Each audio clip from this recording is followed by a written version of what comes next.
बोलो श्री रामायण मैया की जय। प्रथम मही के कही सब चरत बोझ मरम तुम्हार। सोचि सेवक तुम राम के रहत समस्त बेकार। लखन सिया रामचंद्र की जय। उमापति महादेव की जय। पवन सुत हनुमान की जय। मैंने पहले ही शिव जी का चरित्र कहकर तुम्हारा भेद समझ लिया है। तुम श्री रामचंद्र जी के पवित्र सेवक हो और समस्त दोषों से रहित हो। मैं जाना तुम्हारे गुणशीला, करहु सुनहु अब रघुबर लीला। सुनि मुनि आजु समागम तोरे, कहीं ना जाए जस सुख मन मोरे। मैंने तुम्हारा गुण और सील जान लिया है। अब मैं श्री रघुनाथ जी की लीला कहता हूँ। सुनो हे मुनि, सुनो। आज तुम्हारे मिलने से मेरे मन में जो आनंद हुआ है वह कहा नहीं जा सकता। रामचरित अति अमित मुनीषा, कहे न सहे संत कोटि अहिषा। तदपि जदा सुत कहु बखानी, सुमरे गिरापति प्रभु धनु पानी। हे मुनीश्वर, श्री रामचंद्र जी अत्यंत अपार हैं। 100 करोड़ शेष जी भी उसे नहीं कह सकते। यद्यपि जैसा मैंने सुना है वैसा वाणी के स्वामी प्रेरक और हाथ में धनुष लिए हुए प्रभु श्री रामचंद्र जी का स्मरण करता हूँ। शारद दारु नारी सम स्वामी, रामहु सूत धर अंतर जामी। जेहि पर कृपा करी जनु जानी, कभी उर अजरे न जावहि वानी। सरस्वती माँ कंठ पुतली के समान है और कठपुतली के समान है और अंतर्यामी स्वामी श्री रामचंद्र जी सूत्र पकड़कर कठपुतली को नचाने वाले सूत्रधार हैं। अपना भक्त जानकर जिस कपिवर की कृपा करते हैं उसके हृदय रूपी आंगन में सरस्वती जी वे नचाया करते हैं। प्रभसु सोई कृपाल रघुनाथा, बरनहु बेबदता सुगुण गाथा। परम रस गिरिबरु कैलासो, सदा जहाँ शिव उमा निवासु। जिन्हीं कृपालु श्री रघुनाथ जी को प्रणाम करता हूँ और उन्हीं के निर्मल गुणों की कथा कहता हूँ। कैलाश पर्वतों में श्रेष्ठ है और बहुत ही रमणीय है, जहाँ शिव पार्वती जी सदा निवास करते हैं।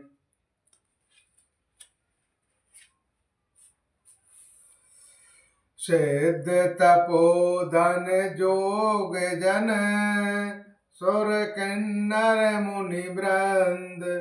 बसे जहाँ सुप्रीति सकल, सेवहु सुख आकंद। लखन सिया रामचंद्र की जय। उमापति महादेव की जय। पवन सुत हनुमान की जय। सिद्ध तपस्वी योगी गण देवता किन्नर और मुनियों के समूह उस पर्वत पर रहते हैं। वे सब बड़े पुण्यात्मा हैं और आनंद कंद श्री महादेव जी की सेवा करते हैं। हरिहर विमुख धर्म रति नाही, ते नर तहाँ सपने नहीं जाही। तेहि गिरि पर्वत बिटपट विशाला, नित नूतन सुंदर सब काला। जो भगवान विष्णु और महादेव जी से विमुख हैं और जिनकी धर्म में प्रीति नहीं है, वे लोग सपने में भी वहां नहीं जा सकते हैं। उस पर्वत पर एक विशाल बरगद का पेड़ है जो नित्य नवीन और सब काल छंदों ऋतुओं को सुंदर रहता है। विविध समीश सुशीलति छाया, शिव विश्राम विपट सुतु गाया। एक बार तह तब प्रभु गायों, तरु बिलोक और अति सुख भायो। जहाँ तीनों प्रकार की शीतल मंद और सुगंध वायु बहती हैं और उस छाया वही बड़ी ठंडी रहती है, वह शिव जी के विश्राम करने का वृक्ष है, जिसे वेदों ने गाया है। एक बार प्रभु श्री शिव जी उस वृक्ष के नीचे गए और उसे देखकर उनके हृदय में बहुत आनंद हुआ। निज कर डासी नाग रिपुछाला, बैठे सहज ही प्रभु शंभु कृपाला। कुंद इंदुदर गौर शरीरा, भुज प्रबल परिधन मुनुदीरा। अपने हाथ से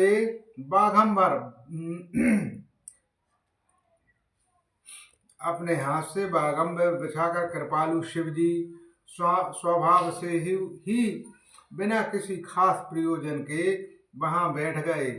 कुंद के पुष्प, चंद्रमा और शंख के समान उनका गौर शरीर था, बड़ी लंबी भुजाएं थीं और वे मुनियों के से बाकल्य वस्त्र धारण किए हुए थे। तरुण अरुण अम्बुज समुचरणा, नख दतु भगत हृदय तमोहरुणा। भुजंग भूति भूषण पुरारी, आननु शरण चंद छविहारी। उनके चरण नए पूर्ण रूप से खिले हुए लाल कमल के समान थे। नखों की ज्योति भक्तों के हृदय का अंधकार हरने वाली थी। सांप और भस्म ही उनके आभूषण थे और उन त्रिपुरारी के शस्त्र शिव जी का मुख शरद पूर्णिमा के चंद्रमा की शोभा को भी हराने वाला, फीकी करने वाला था। जटा मुकुट सुर सरस लोचन ललन विशाल, नीलकंठ लावण्य निधि। सोहि बालो विधुभाल, लखन सिया रामचंद्र की जय। उमापति महादेव की जय, पवन सुत हनुमान की जय। उनके सिर पर जटाओं का मुकुट और गंगा शोभायान थी। कमल के समान बड़े बड़े नेत्र थे। उनका नीलकंठ था और वे सुंदर तारे के भंडार थे। उनके मस्तक पर द्वितीय का चंद्रमा शोभित था। बैठे सो कामुरतु कैसे, धरे शरीरु शांतु रसु जैसे। पार्वती भल अवसरु जानी, गए शंभु पहि मातु भवानी। कामदेव के शत्रु शिव जी वहां बैठे हुए थे, ऐसे सुशोभित हो रहे थे मानो शांत रस ही शरीर धारण किए बैठा हो। अच्छा मौका जानकर शिव पत्नी माता पार्वती जी उनके पास गईं। जान प्रिया आदरो अति कीना, वाम भाग आसनु हरु दीना। बैठे शिव समीप हरु साई, पूरब जन्म कथा चितवाई। अपनी प्यारी पत्नी जानकर शिव जी ने उनका बहुत आदर सत्कार किया और अपनी बाईं ओर बैठाने के लिए आसन दिया। पार्वती जी प्रसन्न होकर शिव जी के पास बैठ गई। उन्हें पिछले जन्म की कथा स्मरण हो आई। पति हेतु अधिक अनुमानी, बहसी उमा बोली प्रियवानी। कथा जो सकल लोको हितकारी, सोई पूरन क्षय शैल कुमारी। स्वामी के हृदय में अपने ऊपर पहले की अपेक्षा अधिक प्रेम समझकर पार्वती जी हंसकर बोली, प्रिय वचन बोली। यज्ञवात्सल जी कहते हैं कि जो यह कथा लोगों का हित करने वाली है उसे ही पार्वती जी ने पूछना चाहती हैं।